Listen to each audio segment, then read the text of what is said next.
This is Los Angeles. Our Lady, the Queen of the Angels, as the Spaniards named her. The fastest growing city in the nation. It's been called a bunch of suburbs in search of a city. And it's been called the glamour capital of the world. A mecca for tourists. A stopover for transients. A target for gangsters. A haven for those fleeing from winter. A home for the hard-working. It is a city holding the hopes and dreams of over 2 million people. It sprawls out horizontally over 452 square miles of valleys and upland, of foothills and beaches. Because of that vast area, and because of a population made up of people from every state in the Union, Los Angeles is the largest police beat in the country, and one of the toughest. We're going to take you into the city hall where police headquarters are located. Here in communications are the ears and voice of the police. The lights on the complaint board flash 24 hours a day. Citizens reporting a prowler, a lost child, a man molesting a woman, an auto accident, a wild party. Spend an hour or two here and you will think the whole city has gone berserk. Minute by minute, the orders go out to the radio cars in the far-flung divisions. Watts and Wilshire and West Los Angeles. Hollywood and Hollenbeck Heights in North Hollywood. The work of the police, like that of woman, is never done. This is the case history of a killer, taken from the files of the Detective Division. The facts are told here as they happen. The story properly starts here in Hollywood Division headquarters at 1 o'clock of a June morning last year. Officer Robert Rawlins had finished his tour of duty and signed out. It had been a tough day. He'd be glad to get home. His wife would be waiting up for him as she always did.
Hey, fella. Come here. What were you doing back at that radio shop? Just looking. I was on my way home. Live around here? Yeah, a couple blocks down. Let me see some identification. Sure. Yeah, I guess I forgot my wallet. Look, lad, I've got to see some identification. How about my Army discharge? I got it right here.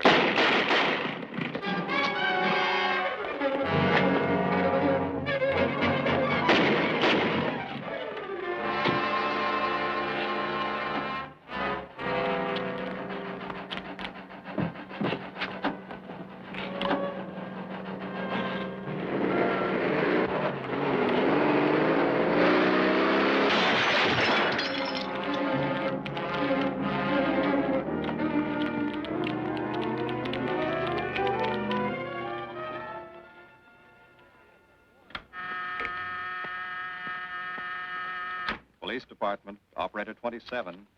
I want to report the shooting of a policeman. Hold on, please. Give me that again, please. I'm calling to report the shooting of a policeman. What's the address? 5057 State Street, just west of Santa Monica. Just a minute. Receiving hospital. Operator 2. Operator 27, 5057 State Street, 5057 State Street. An officer has been shot. Send an ambulance. All units in the vicinity of State Street and Santa Monica Boulevard. Proceed at once to 5057 State Street, 5057 State Street. An officer shot.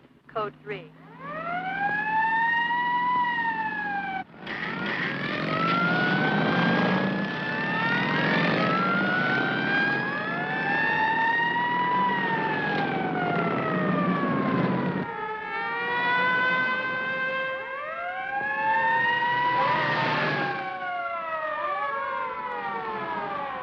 K to Control 1. Control 1 to 80K. Go ahead. This is Breen. Instruct homicide to throw out a dragnet and pick up all suspicious characters in the area of the shooting. Also notify Sergeants Marty Brennan and Chuck Jones to report to me at the scene of the crime. Control 1 to 80K. Roger.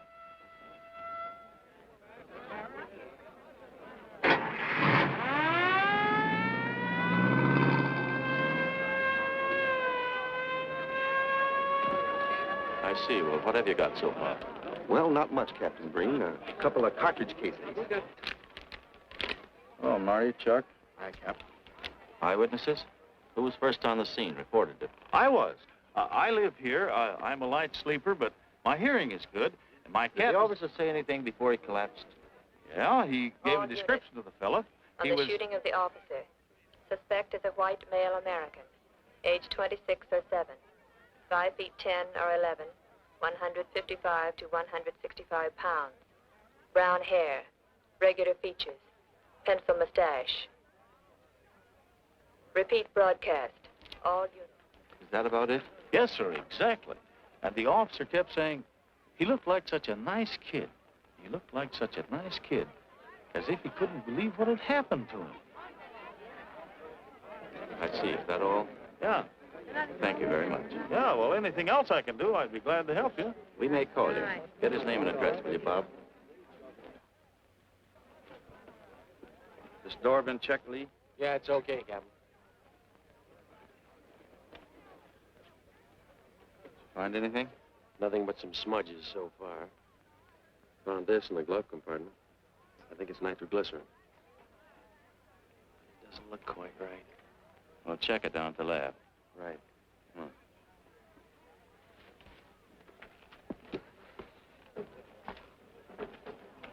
Open this up, Joe. No key, Captain. I'll try it open. Give me that bar, Frank.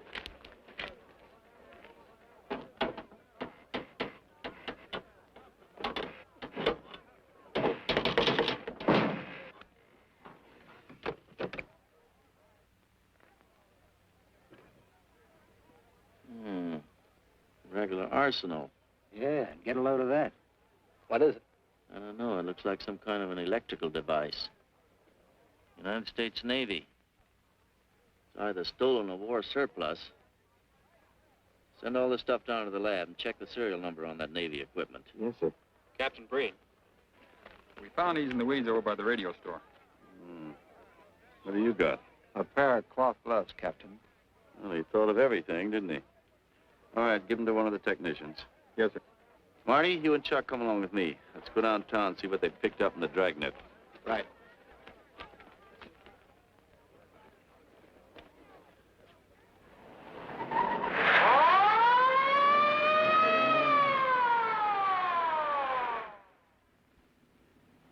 You know him, Marty? Yeah. I know his wife, too. Ever since high school. Captain, I wish you'd let Chuck and me handle this case. All right. I don't want any dead heroes. I just want the man who shot Rawlins. The suspects began to arrive at headquarters in droves. The police tossed every motel and hotel and many private homes in a 4-square-mile area around the scene of the shooting. Every available radio car and patrolman and detective was out on the dragnet. The strings were being drawn tighter and tighter. Many a man returning from a date or a late party or a poker game surprisingly found himself in a squad car, its siren screaming as it brought him to the detective bureau. The dragnet gathered in some strange fish, and many ordinary ones. All the rest of that night, the detectives probed, needled, questioned, quizzed. Everything was checked. Fingerprints, names, addresses, stories. Every fish in the net was examined. Most of them thrown back into the sea, not worth keeping. Except a few parole violators and slightly shady characters whose stories needed a lot of verifying. I wasn't prowling no cards. Just taking a walk, you know, getting in condition. You were running when the radio car picked you up. Yeah? Maybe that's why the guys call me Punchy. He's got a point there. 2 felony convictions, no warrant, no warrant. He's on parole. Book him, violation of parole. Let's have the next one, Joe. What were you doing in that vacant lot? The vacant lot. Lot? What were you doing in it at that time of night? Nên mỗi mình cũng cho lo ngồi ấy xì hữu nội là ngồi ấy 30 cái nền bị luật với lại của ngồi sinh thành nghĩa ngồi thành ca thì giờ ngồi từ lừa đầu ra sang gì. You say your name is Ralph Henderson. So what? Well, you know, it's a funny thing, Ralph. There's a guy around this town that's been wearing your fingerprints. Only his name is Pete Hannon. Okay. So I'm dead. So what's one more confession in my life? Now you're talking, Hammond. Okay, Andy. Hello, Harry. What have we got here? Oh, some robbery suspects. Candidates for San Quentin. Handsome here is the big shot. He runs the outfit. Have a gander at his record. Car theft, escape from reform school, robbery, assault with a deadly weapon. Not bad. Look at the heater we found on him. German Luger, fully loaded. Redhead here tried to carve up one of the arresting officers with this pretty toy. Nice boys. By dawn, many minor wrongdoings had been uncovered, and a few incipient felonies. The checking of the suspects had been thorough, painstaking, and tedious. But all the work was for nothing. The man who had shot Officer Rollins was not among them. He remained no more than a description, a shadow of a man, mysterious, elusive, deadly, hidden away somewhere in the vast city. As for Rollins himself, he couldn't help. He was in a coma at receiving hospital. Mrs. Rollins waited out the long, tense hours while her husband fought to live. Many another officer's wife had so waited. Many another will. The word came shortly after sunup.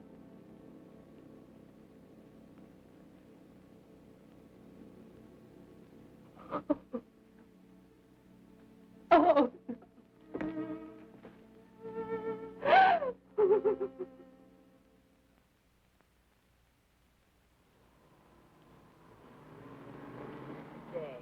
A white male American, 26 or 7, 5 feet 10 or 11, 155 to 165 pounds, brown hair, regular features, pencil mustache.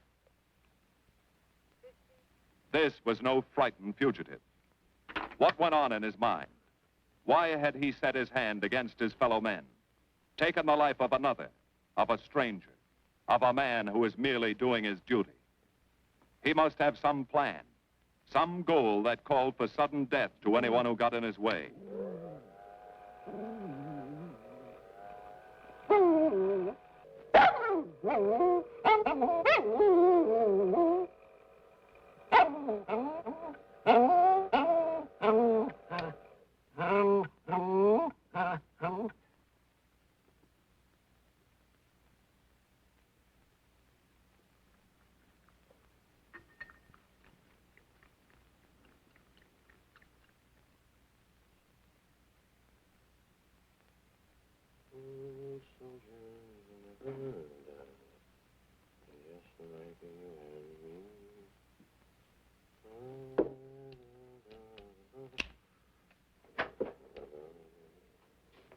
Good morning, boys. Morning, Lee. Hi, Professor. Well, I thought this was safe cracker soup. You gonna drink it, I hope? I'm really a nice guy. Stick around. I'll prove it. Come over here.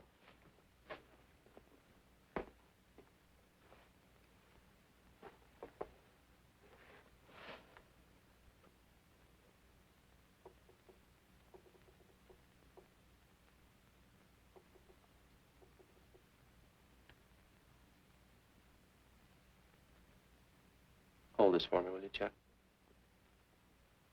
Thank you. Now, if you'll hand me that hammer, Marty.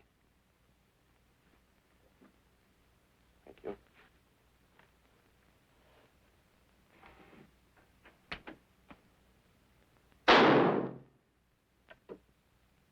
Yeah. Nitroglycerin. I didn't ask for a collection of fingers, just fingerprints. All those nice fingerprints on the car belong to the man it was stolen from, Cap. Nothing on the guns or picklocks? Not even an interesting smudge. The gloves? Common type, worn by undertakers. I'll check on them. They won't show anything. What did your scientific test show? A couple of little things. Tool identification on these picklocks. I got one under the scope. You want to take a look? Yeah.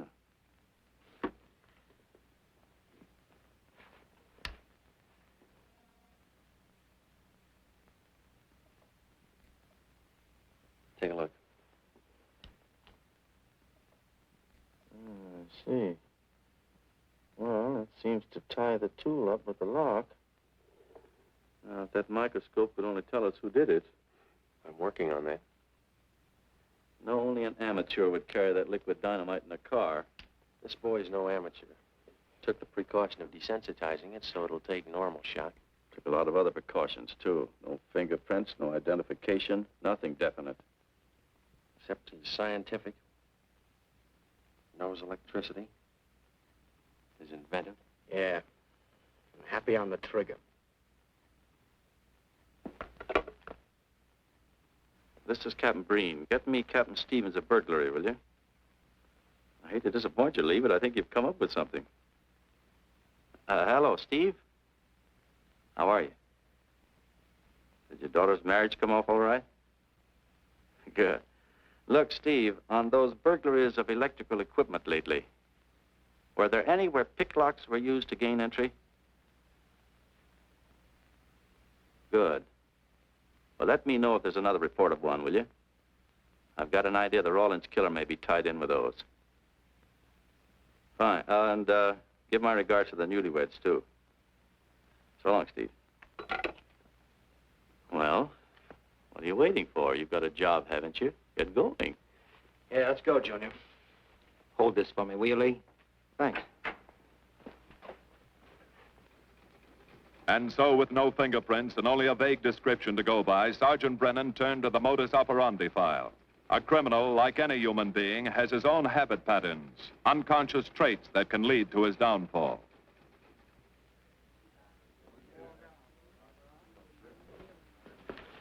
Well, there you are, Junior. List of burglars who use picklocks for entry. Oh, great. This narrows it down to just a couple of hundred suspects in this area. Give me a match, will you? That may not be so bad. This guy's improved on the system. Maybe he's left his trademark on some other job. Well, here we go, legging it all over town, asking a million questions. What you paid for, isn't it? Am I paid to associate with you, too, Junior? You could do worse. Not this year. Come on.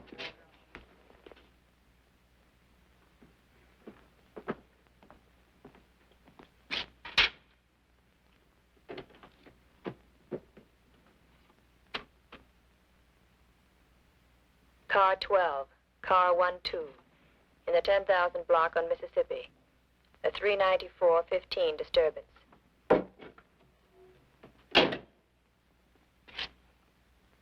Car 80K, code 1.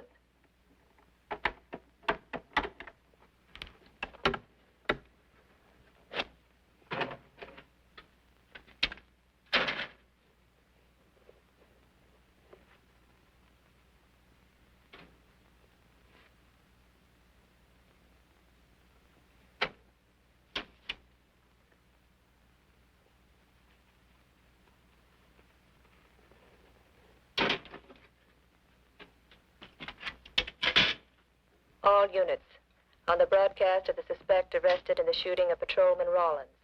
Cancel the cancellation. Suspect released from custody.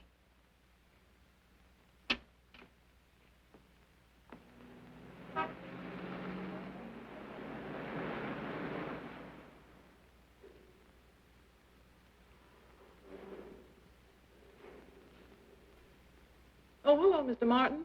You find Mr. Reeves in the machine shop.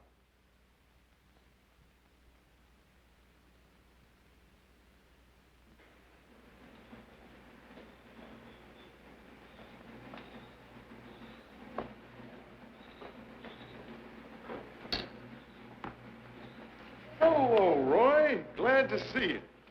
How are you, Mr. Reeves? Hi. I was hoping you'd drop in. I wanted to thank you for showing us how to handle that repair job. Helped a lot.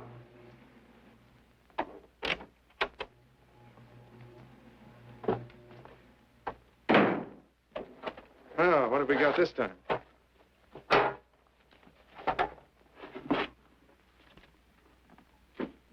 Silvergraph.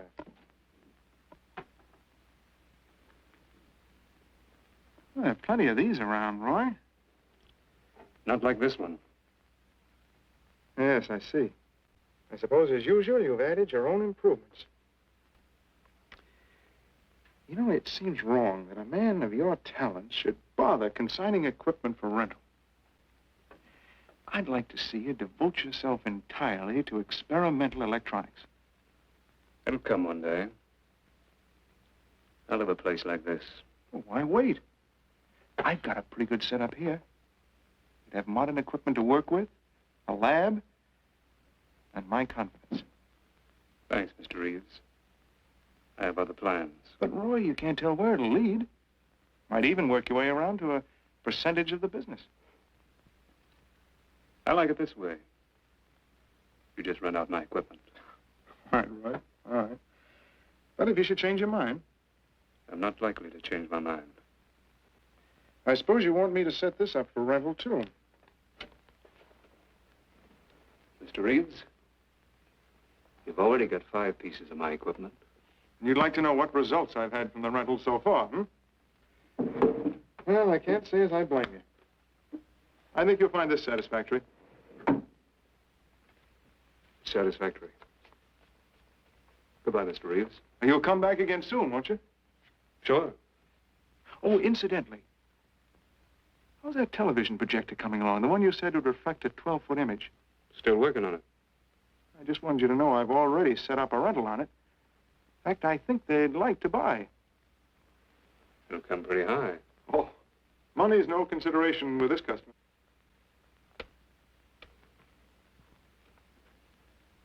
Tell him he can pick it up tomorrow. I thought you said it wasn't finished yet. It'll be finished.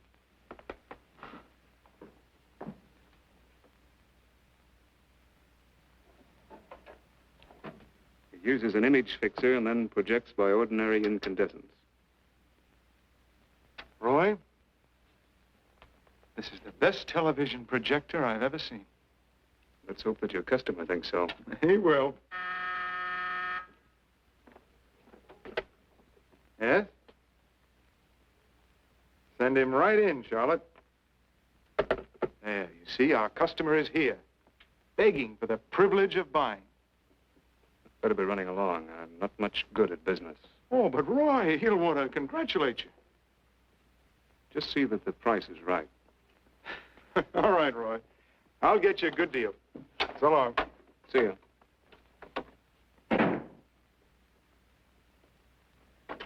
Well, Mr. Dunning, come in. Isn't it a beauty?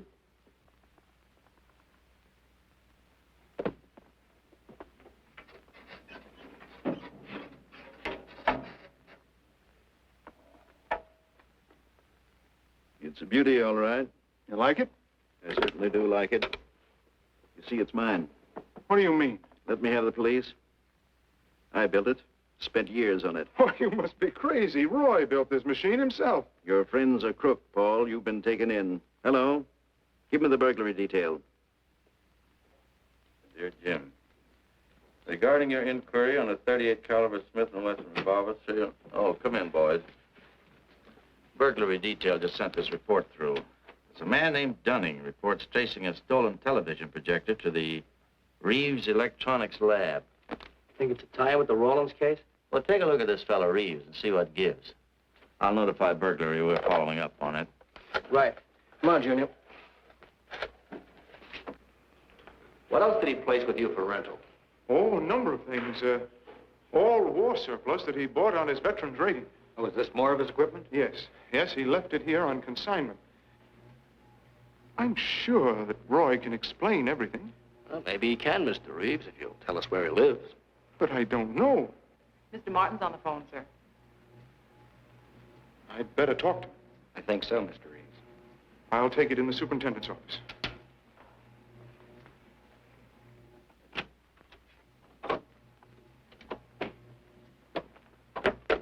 Tell him that you sold the set, and his money's waiting for him here. Find out what time he's coming by.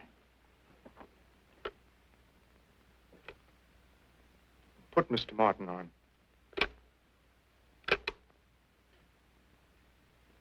Hello, Roy? Yes, I've sold it. Your money is waiting here for you. Yes, I'll be working late tonight. What time will you be by? First thing in the morning. Well, maybe you better come in tonight, Roy. A couple of things I want cleared up. Like what? Oh, technical things. Besides, I don't like to leave the money in the plant overnight. How about 8:30? Fine. I'll see you then.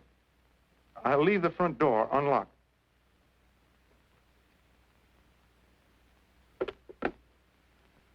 You'll be here at 8:30.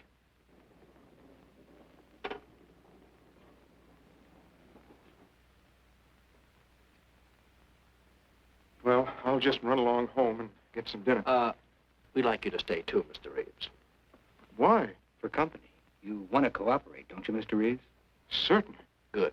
Now, you just wait in your office. We'll be around. Very well. This way, gentlemen.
Reeves. Is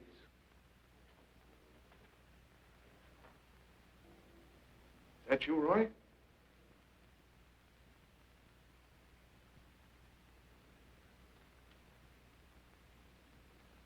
Go outside and block that alley door.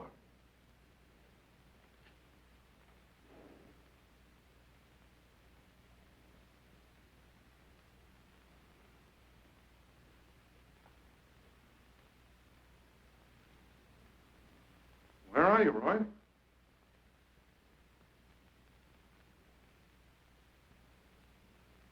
Who's in here? No one. I'm alone.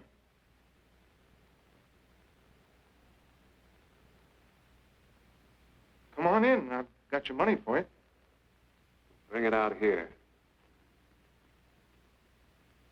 All right. Just a minute.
No. None of them even looks like Roy Martin. He had such a fine face. Didn't keep him from carrying a gun. Or didn't you know that? No, I didn't. I told you all I know, all he ever told me. What about his friends? Didn't he have a girl? No, I don't think so. He had no interest in anything but electronics. Where'd he pick up the subject? Books, magazines. Mostly from the Signal Corps. He was attached to a radar unit. Get a teletype off to the War Department. That might help. Yes? Ready on your call to receiving hospital, Captain Breen. Hello, this is Captain Breen. What is the latest report on Sergeant Jones?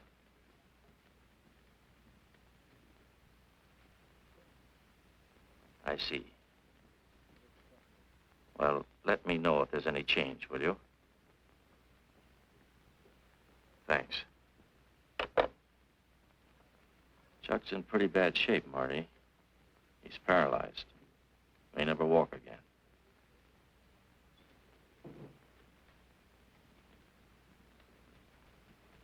Oh, I'm sorry.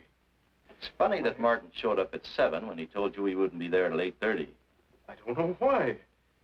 Except he was always unpredictable.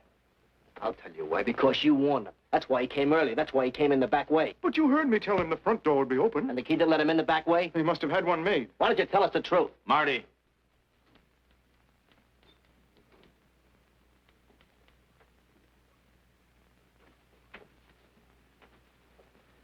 Now, look, Paul. You can make it a lot easier for us to believe your story if you'll just give us some facts. Something that might help us. I told you all I know.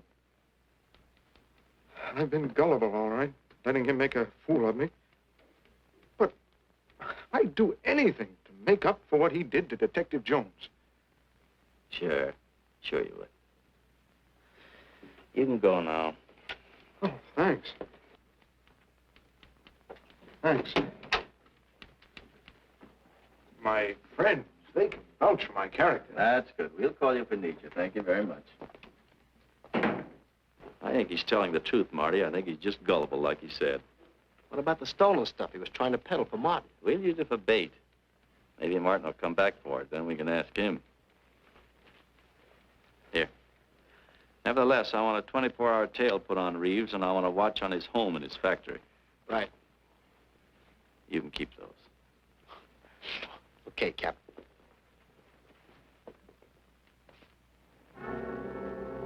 And now the killer changed his tactics, his modus operandi. It would baffle the police. They always expected burglars to remain burglars, not go in for stick-ups. They'd never tie this up with him. So wearing a variety of disguises, coming and going like a shadow, ready to kill if cornered, he struck the bottle stores in a one-man blitz that had the robbery detail dizzy.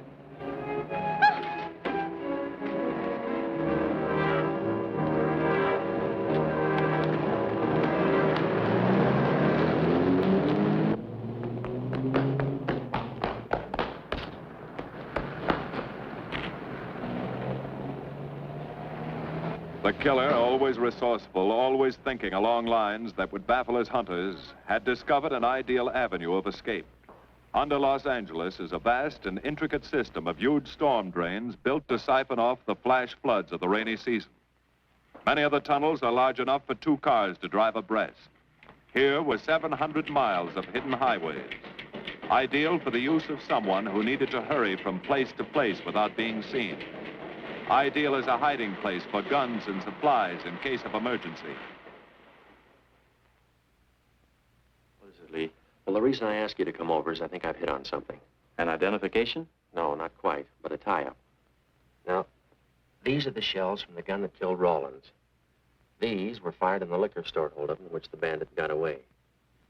And these were fired at Chuck. Now, as you know, every ejector, even in guns of the same model and caliber, is different. Each one leaves its own markings on the cartridge casing. Now, look at these fine striations. This deep gouge. The same on all three.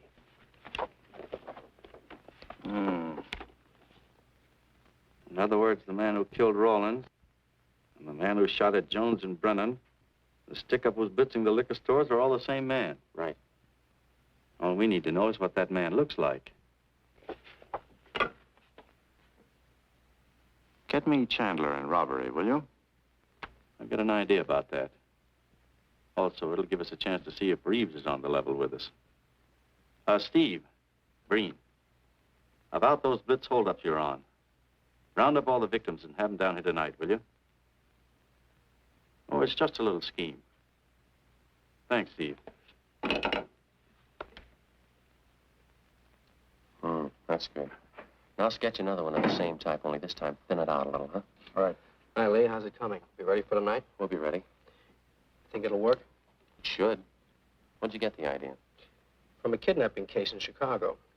But I thought these slides might be an improvement over the method they used. Could be. Captain thinks so. Good evening, ladies and gentlemen. May I have your attention for a moment, please? You've all been asked to sit in on a little experiment tonight. We're going to try to build a picture of a face. A face of a man who's cunning, resourceful, and deadly. He's a man who killed a police officer. Now, some of you he held up at the point of a gun. You may have seen his face, remembered something about it. And we want you to tell us exactly what you remembered. Whether it's his hair, eyes, nose, or mouth. And we're going to try to put those pieces together so that they add up into a picture of the face of the man we want. Now, you can see how we're depending on you. Lights? Now, first, we're going to concentrate on the type of hair our man had. And if the picture looks anything like his hair, I want you to speak right up. All right, the first slide, Lee.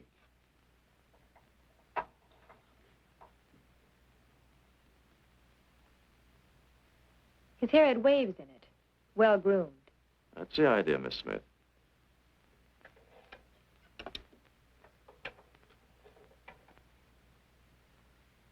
Is that any closer?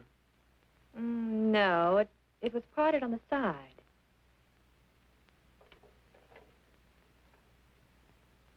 Oh, that's more like it, except it was thicker.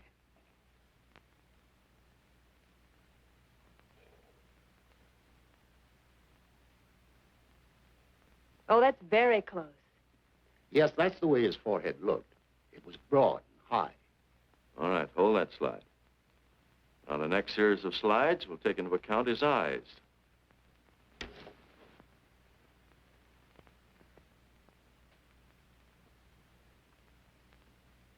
Oh, 1 minute, please. Wait, 1 minute.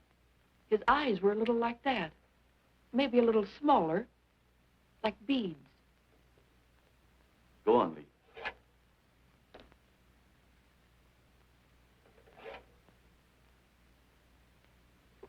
Now you've got it. Now, hold that slide, Lee. Anyone else? That looks like him, only a little madder. He had a patch over one eye when he come into my my place of business. I remember noticing that the one showing was blue. Well, the guy that stuck me up had on horn-rimmed glasses. He was wearing a Band-Aid across his nose when he knocked me over. Uh-huh. All right, hold that, Lee. Well, so much for the eyes.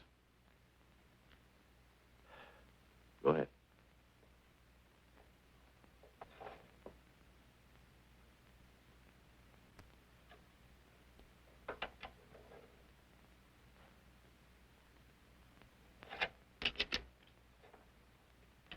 Señor Capitán.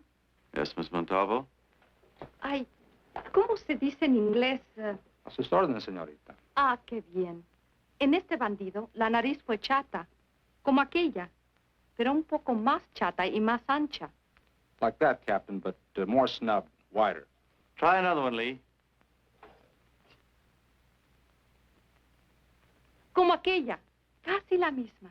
She says that's about it. Thank you very much, Miss Montalvo. Get Reeves. Any more comments? That's pretty close, all right. Pretty close. Perfect. All right, now we'll start on the mouth and chin. The next series, Lee. I think his lower lip stuck out more. The mouth was thin and mean, like it never laughed. Go ahead. Something like that, but thicker lips. There. That's it. That's him. All right, now hold that right there, Lee. Oh, come in, Mr. Reeves. Good evening, Captain. Did you ever see that face before? Why, it's Roy. Except for the hair being a little lighter and the eyebrows heavier, it's Roy. You're sure? I'm positive I'd know him anywhere. Lee, I want a retouched photograph. Now lighten the hair and give more body to the eyebrows. Right. Lights. That's all. Thank you very much. You've been a great help. It's positively amazing how you found out what he looks like. Well, we're looking for an amazing criminal, Mrs. Johnson. Thank you and good night. Good night, Captain. And so the face of the unknown killer, built up from fragments of evidence, was sent out all over the country. To chiefs of police, to sheriffs, to county constables and county jailers, to the wardens of prisons, to all postmasters and postal inspectors, to the agents of the Treasury Department, to the FBI. They showed that picture to the inmates of jails and prisons, to men with a wide acquaintance among the cat burglars and the violence boys. Informers and con men and sharpshooters were quizzed, those on the fringe of crime and those deep in the rackets. Many wanted to help. Nobody could. No one in the underworld recognized that mysterious face. He was as unknown as if he had lived in the 16th century.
Reeves. Roy. Listen carefully, Reeves. Control yourself. I know you're alone in the house. Act like you're alone. Cops are watching every move you make. The police here? They got you staked out like a muskrat hide, watching you around the clock. Here at your plant, tailing your car. Sit in that chair. Pick up 3 books.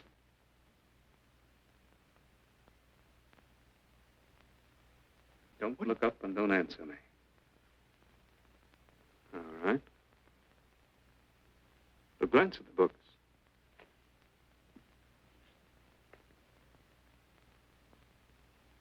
Pick one of them.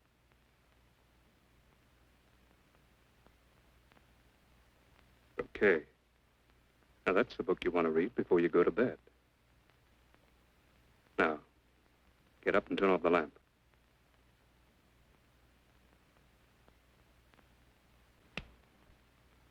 Come here.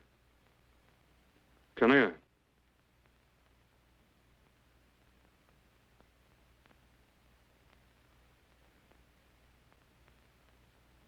Go in the den.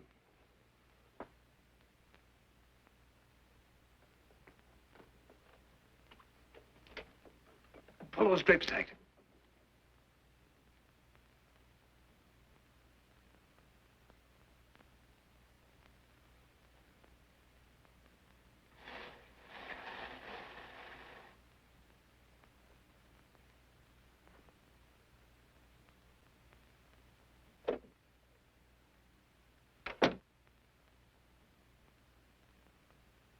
Now get away from him.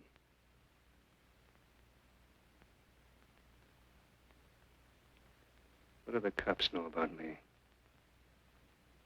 Not very much, Roy. No fingerprints. They haven't even got a picture of you. They're trying to make one.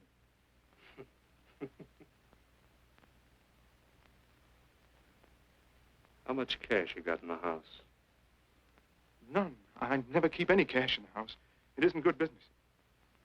I suppose you think it was good business letting me walk into that trap. No, Roy, no. Don't do anything you'll regret. Now listen to me. It isn't too late. Give yourself up. Come to your senses before you kill someone else.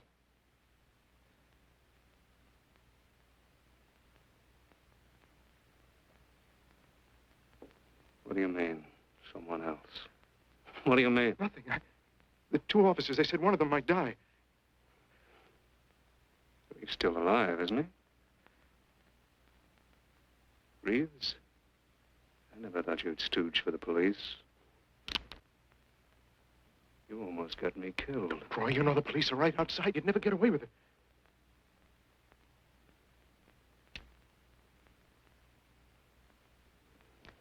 That's right. Now you're being sensible.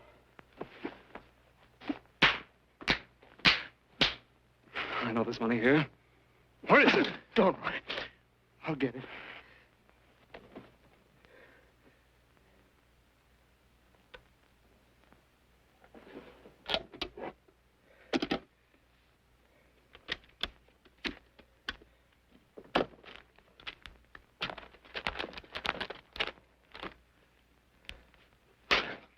It's not enough. Stuff you've got in mind is worth thousands. I'll get more. Get it. Keep it handy. I'll be back next week, next month. But get it and have it ready. Just give me time.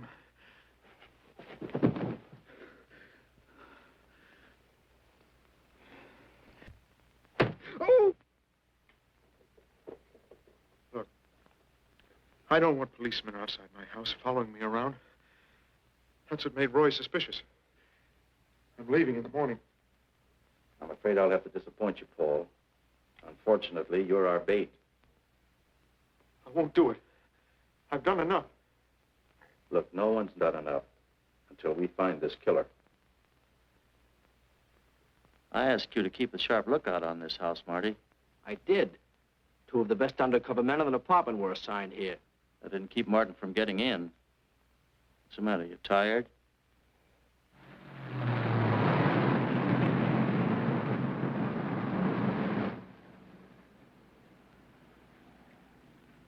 You got any idea how long you've been on this case, Marty? Months. Long enough to have come up with something by this time. You know any more about the Rawlins killer than you knew the first week? Yeah. And he's about the toughest nut I've ever had to crack. That's what I told the chief when he called me in this afternoon and wanted to know why the case hadn't been broken. Look, Captain. Rawlins was a friend of mine. So's Chuck. I've got a bigger stake in this than the chief knows. I'm doing everything I can. Oh, I'm afraid it's not enough, Marty. Maybe you're too close to it to see it clearly. Maybe it needs a fresh team, a new viewpoint. I think you better take a couple of weeks off, Marty. Starting tomorrow. Anything you say, Captain.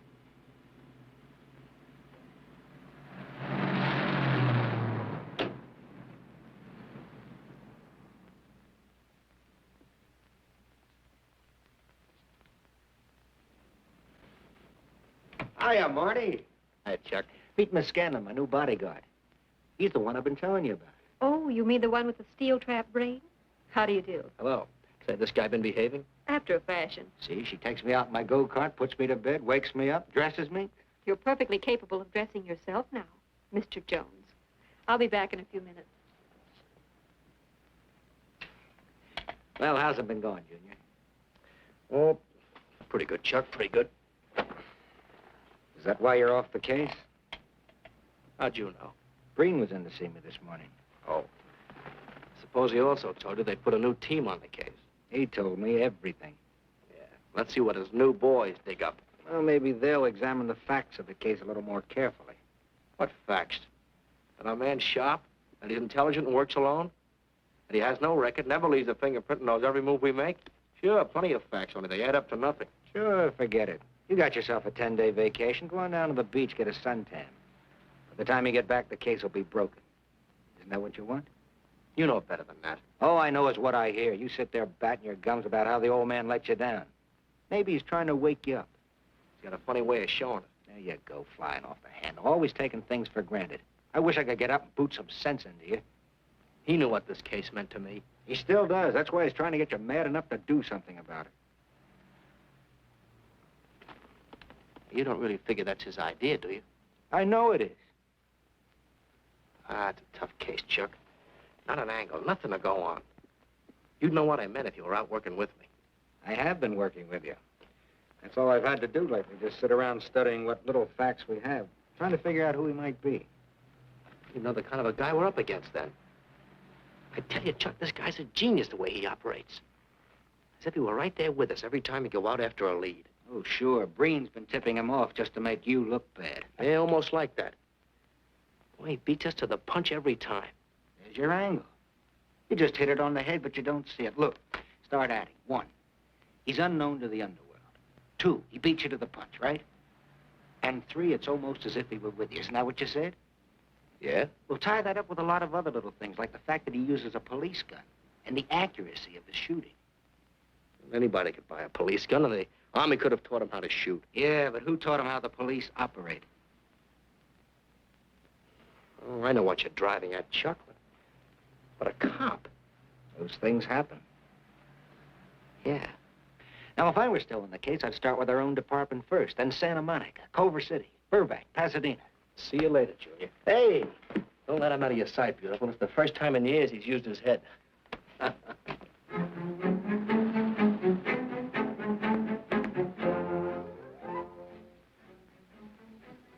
But you get a print of every mug we take. We always send L.A. a copy, Sergeant. It's personnel photos I want. You mean of our boys?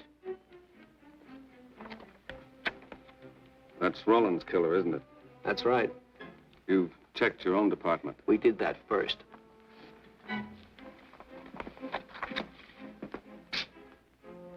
And so the tedious quest went on. Sergeant Brennan wore out his shoes and his patience, going from police station to police station, checking photos until his eyes were blurry. For police work is not all glamour and excitement and glory.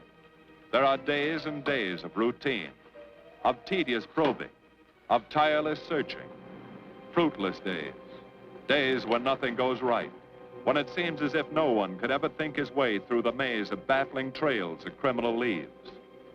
But the answer to that is persistence, and the hope that sooner or later something will turn up, some tiny lead that can grow into a warm trail and point to the cracking of a tough case.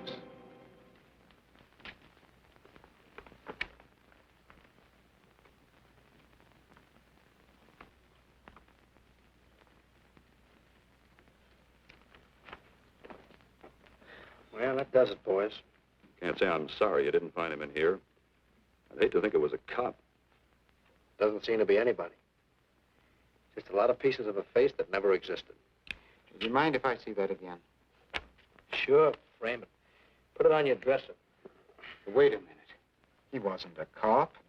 He was a radio technician right here in our dispatch office. What did you say? I'm saying he worked here in 42. Well, come on, give. I remember the kid well. He was sort of strange, never bothered with anyone in the department, just kept to himself. But he was in line for promotion when he was drafted. Where was he living at the time? I don't remember. Try the dead files. He never asked for his job back after the war. I remember writing to him about it, though. He was an excellent worker. Oh, yeah, here we are. Yeah, this is it. Took a while before he answered, but like he says in the letter, he wasn't interested.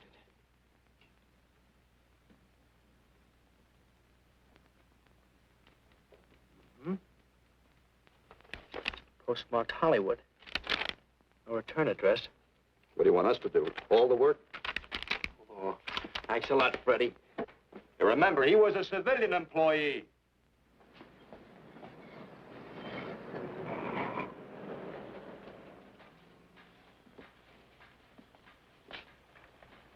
Well, how about it? Anybody recognize him? Not on my route. I never saw him before. Yeah, okay, fellas, thanks very much. I thought for a minute... No. And yet that face. I wonder. Yeah? Well, this may not mean anything, but he looks like a guy that's on my route. He never gets any mail, but I see him around here all the time. He lives in one of the courts. Where? Come on, I'll show you. It's not that easy. What time does your route take you past those courts? About 9 o'clock. Why? Just thinking.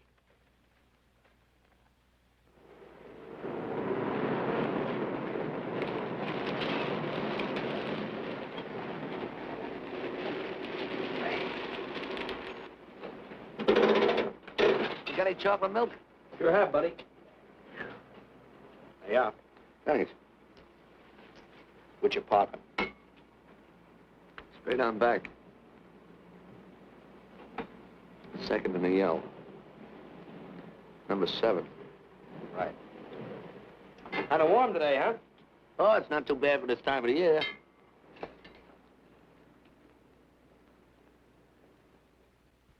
Good morning. Morning. You're new in the route, aren't you? We had substitute. What happened to the other fellow? Sick. Oh, what's the matter with him? I don't know. I catch everything. Hear about it on the radio, and next morning I got it. Too bad. You aren't very social. The regular fellow always stops and talks to you. Sorry, lady, I'm a little late this morning. I was hoping maybe you could help me. There's something very funny going on in this court. Yeah? I was scared to go to the police with it. I thought maybe I might be poisoned. What? Yeah. By the manager. She's a witch. She's a what? A witch. She puts poison in my milk. Oh, I see. Look, you switch the bottles when she isn't looking, see? Drink her milk. Then you'll be safe, right?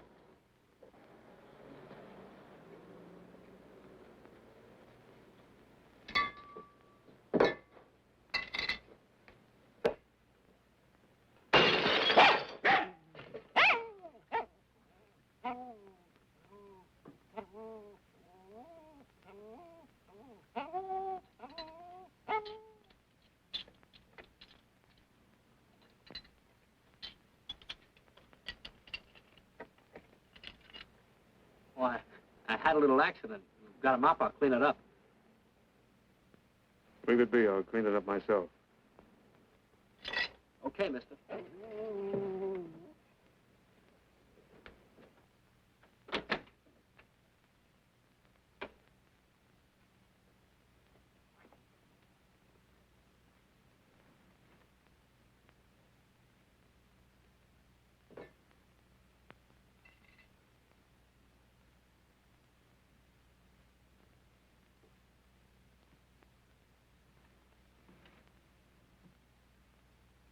The place is called Bellevue Court. I drew this from memory, but it's pretty close. That's where he's hiding out, right there. You sure he's our man, Marty? Captain, I couldn't go wrong on that face. He's our man.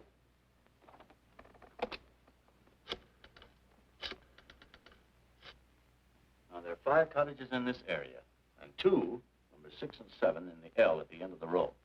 Our man lives in number 7. This building department plan will show you the whole layout. It's bounded on 3 sides by Fuller, Santa Monica, and Poinsettia. Now, the court is partly surrounded by a high wall. Breen, homicide. Good. You keep your eyes open until we get there. Morgan has just gone into his bungalow alone. Any questions? All right, you all have your instructions. Let's go.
We're out on time. Wait 5 minutes. Go around and block the side entrance. Keep your lights off.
He's loose.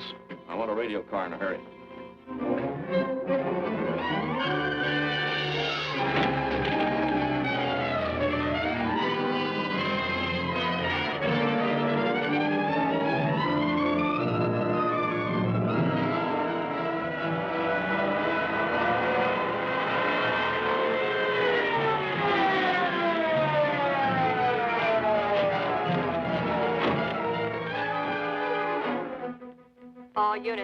All units in the vicinity of Santa Monica and Fuller. The murder suspect in the Rawlins killing is at large.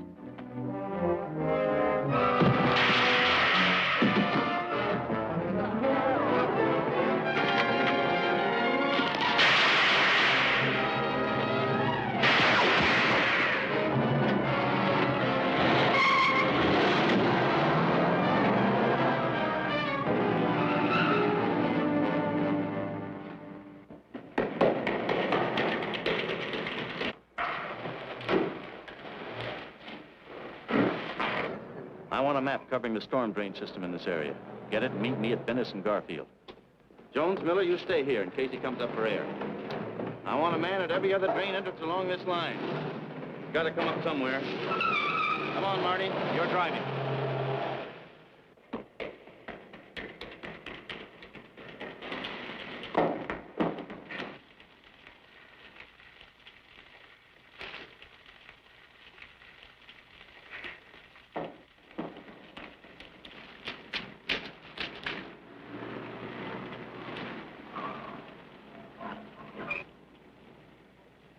Keep this drain covered. It's liable to pop out anywhere.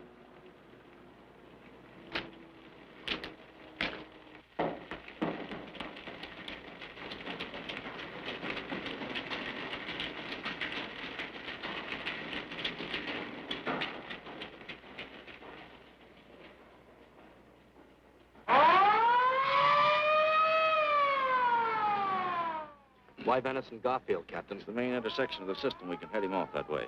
ADK to Control 1. Clear frequency 7. This is an emergency. Control 1 to all cars on frequency 7. Stand by. Control 1 to ADK. Go ahead. Notify homicide. Send the following to Bennis and Garfield. 4 squads, battle lanterns, gas mask, tear gas. Urgent. This is a code 3. Control 1 to ADK. Roger.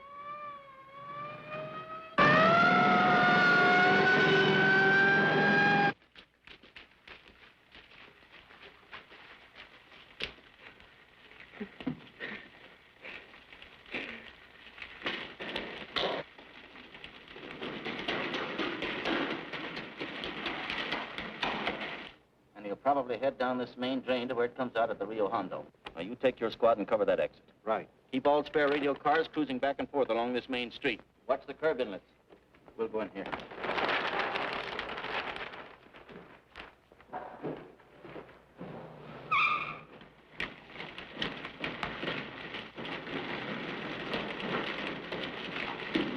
Any sign of him? No. And we've searched every foot between here and the Rio Hondo outlet. And he must be up ahead. Let's go.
Gas gun.